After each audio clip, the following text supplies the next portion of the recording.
On est de retour pour une nouvelle vidéo. Alors aujourd'hui, ça a été quand même un grand travail, puisque comme vous le savez, on a retiré nos os, on est dans l'extraction, donc on traite contre le varroa. Donc bon, je vous dis, je sais pas si vous l'aurez avant ou après, on verra bien dans mon montage. Alors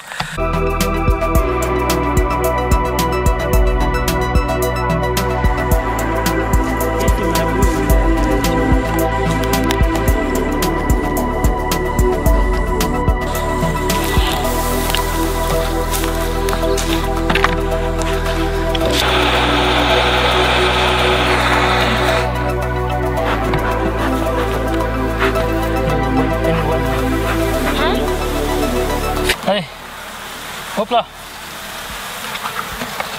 première ruche. Et puis là, comme ça fait des mois que j'ai pas... Eh ben c'est encore bien populeux, hein. Regardez-moi ça, c'est pas beau. Mon Dieu, il y a 2 secondes que j'ai pas regardé. On va te la mettre dans la ruchette. Pour voir ce que je prends et ce que je laisse. Et puis surtout pour me faire de la place là, tu vois. Tu regarde ça. Une carte complète de réserve. Regardez cette dégueule de partout. Et là, il est... C'est bon. Bon, pas la reine. Normalement, sur la réserve, il n'y a pas de reine. Oh, si. Déjà là, on a un cadre de réserve ici. Oh, regardez ça. C'est pas beau?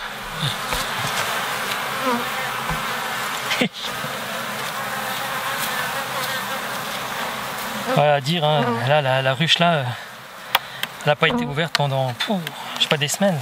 Ici, couvain. Ici, pas la reine. On a encore des mâles. Couvain.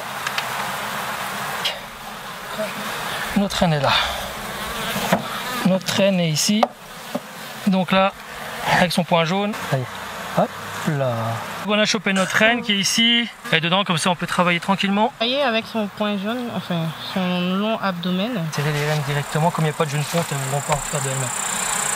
Parce que là j'ai un cadre de réserve, 2 cadres de couvain. Je vais déjà bien voir. Et si je peux, j'en rajouterai après, mais je vais déjà me concentrer. Là, il y a quand même pas mal d'abeilles, il y a du couvain. Là, j'ai un cadre construit. Je vais le mettre en 2e position. Celui-là, je vais le mettre en avant-dernière position. Cadre de couvain ici. Toutes les butineuses, elles vont retourner à leur endroit d'origine. Et tout le reste, elles vont rester là. Ça, c'est le couvain aussi. On va mettre la réserve. On a un beau cadre de réserve. Sur les autres, on a du pollen aussi, donc c'est bien. Donc réserve, couvain, nectar, pollen, un cadre construit avec de la réserve dedans, elles vont le nettoyer. La reine, elle va pouvoir pondre dedans. Je vais lui mettre une cire gaufrée. Quand on reviendra, on verra bien. On verra bien, on changera peut-être après, on verra bien ce qu'elles font avec, si elles le laissent ou pas. Et puis donc là, là on a notre partition. Ici, on a coupé une ruche en 2, on a fait une séparation. Comme ça, on a un premier essaim là, et on va mettre un 2e essaim ici. C'est un cadre construit. On va mettre ça là. On va mettre un cadre de cire gaufrée là. Hop, on verra bien ce qu'elles font avec. Au pire, on la reviendra la resserrer. Là, on a quand même pas mal d'abeilles encore, vous voyez. Les cadres, ils sont pleins, donc ça va pas lui faire de mal. Là, on a une ruchette de fête. On viendra installer notre reine. Oh, regardez-moi ça.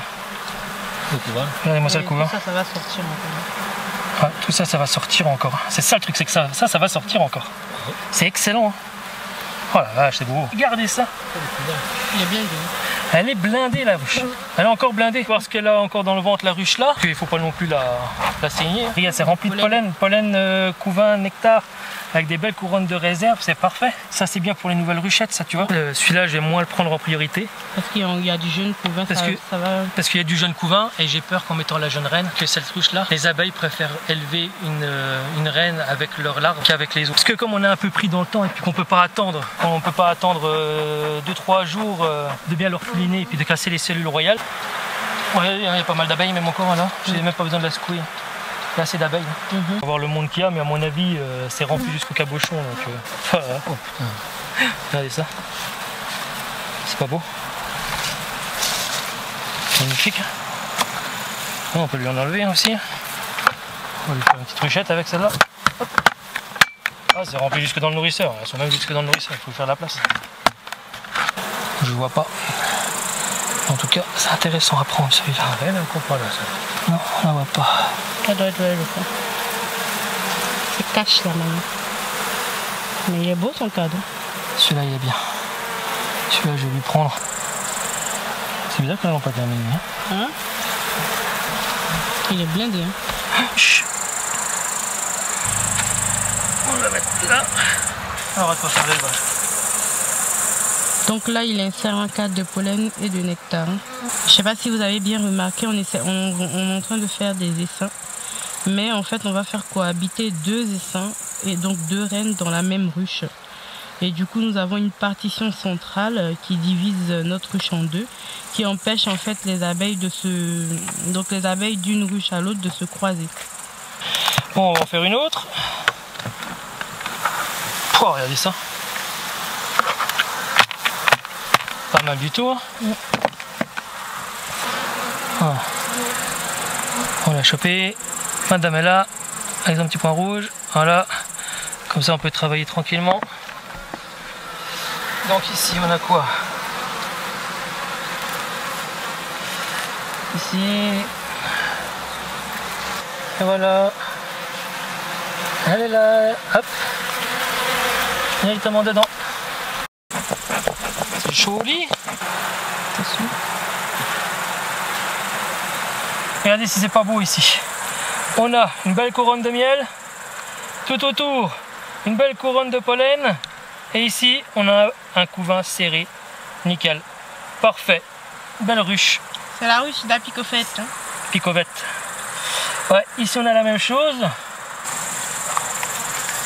Elle est bien là. Elle est bien là, Titine. Bon, on va encore ouvrir une autre. Hop. Hein? Non, on va rien choper dedans. Je ne sais même pas si c'est la peine de chercher. Parce qu'elle est déjà pas beaucoup de temps. Non, c'est pondu. La reine est là, rien. Ouais, je l'ai pas vue. Ouais, elle est là, je l'ai vue. De toute façon, on pourra rien prendre sur celle-là. On fera rien prendre. 1, 2, 3, 4, 4 de couvain. Faire attention au referment.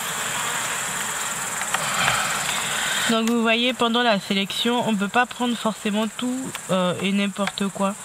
Raison pour laquelle on ouvre nos ruches et on vérifie si on a assez de couvain pour pouvoir en ponctionner.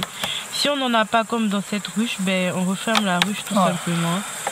Faut faire des essaims, faire de la division, mais en étant raisonnable et en n'essayant pas en fait de voir plus gros que... Enfin, d'avoir les yeux plus gros que le ventre, parce que sinon on tue en fait une ruche quelque part. Hein. Alors, vous avez vu précédemment, on avait fait donc des ruches, on a fabriqué des ruches. Ici, hein, vous pouvez voir. Donc on les a fabriquées avec du bois, hein, comme vous avez vu, du bois. Donc oui, c'est du bois, c'est pas du plastique, hein, pour ceux qui ont dû se dire. Alors pourquoi? Tout simplement parce que on a trouvé quelqu'un qui nous fait du bois. Donc c'est quand même pas mal avantageux, surtout quand on arrive à un certain nombre de ruches, ça commence à chiffrer, donc le bois était quand même intéressant. Alors pourquoi c'était intéressant aussi? Parce que, venez voir, donc on avait prélevé donc, des cadres de couvain, comme vous le savez, et ce qu'on a fait, on a fait donc, des ruchettes, dans une ruche on a fait des ruchettes, donc on a fait une séparation au milieu, ici, donc on va mettre des partitions, et puis ici, on a commandé nos reines. À mon avis, elles sont déjà bonnes parce qu'on a déjà des abeilles après. Donc, on va prendre tout simplement les cages à reines là, hein, et puis on va venir les insérer donc en plein milieu du couvain. Donc voilà ce qu'on va faire.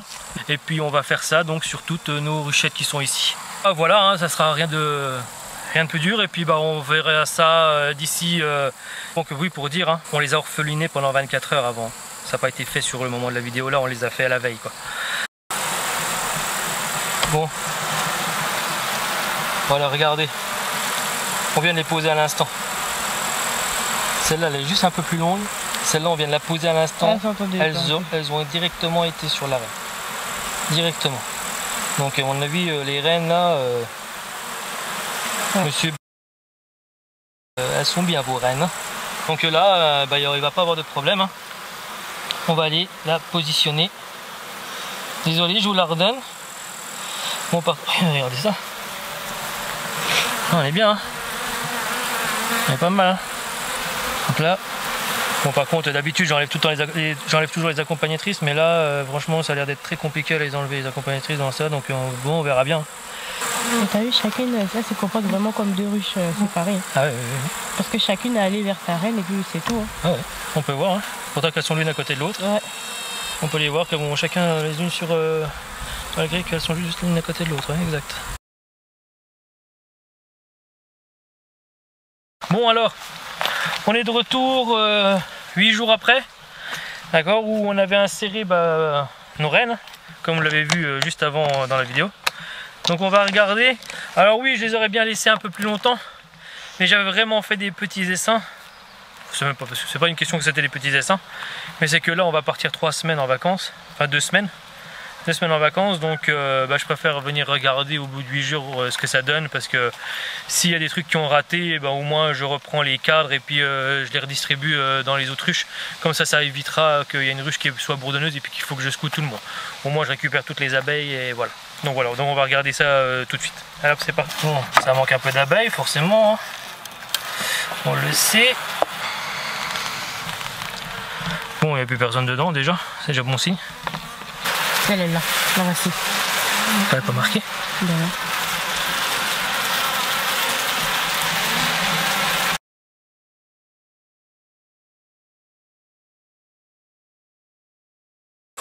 Alors aujourd'hui, on va faire le traitement du varroa puisqu'on a retiré toutes nos hausses et puis on est en train de l'extraire. Donc voilà, là il est quand même vraiment temps, on arrive mi-août. Donc bon voilà, il est juste le moment quoi, on va dire. Donc voilà, donc on va traiter toutes nos ruches.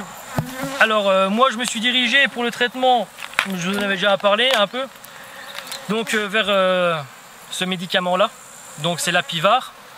Donc voilà, donc moi j'ai décidé de traiter mes ruches avec ce produit là. Alors pourquoi? Parce que c'est un des produits qui se rapproche au plus près, qui est efficace presque à 100%, même si le 100% n'existe pas. Donc voilà pourquoi je me suis dirigé vers ce produit là. Alors à savoir que, je fais pas de la pub pour le produit là, hein.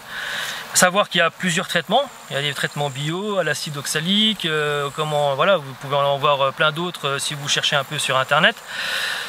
Chacun son choix. Donc voilà, donc moi je me suis dirigé vers ceci. D'accord, alors je vous demande pas d'aller me mettre à me dire que oui c'est pas bien ou c'est bien. Après, comme je vous dis, chacun son choix. Moi, je me suis dirigé vers ce produit-là. Pourquoi? Parce que c'est un des produits aussi les plus faciles à installer. Je vais vous expliquer tout de suite. Enfin, je vais vous expliquer, je n'ai rien à vous dire, mais je vais vous montrer comment moi je fais pour l'installer, on va dire. Donc voilà. Comment ça se présente? Eh ben, ça se présente sous forme de languette en plastique. Donc, on va insérer ça dans les ruches et dans les ruchettes, à hauteur de 1 languette par ruchette et de 2 languettes pour une ruche complète.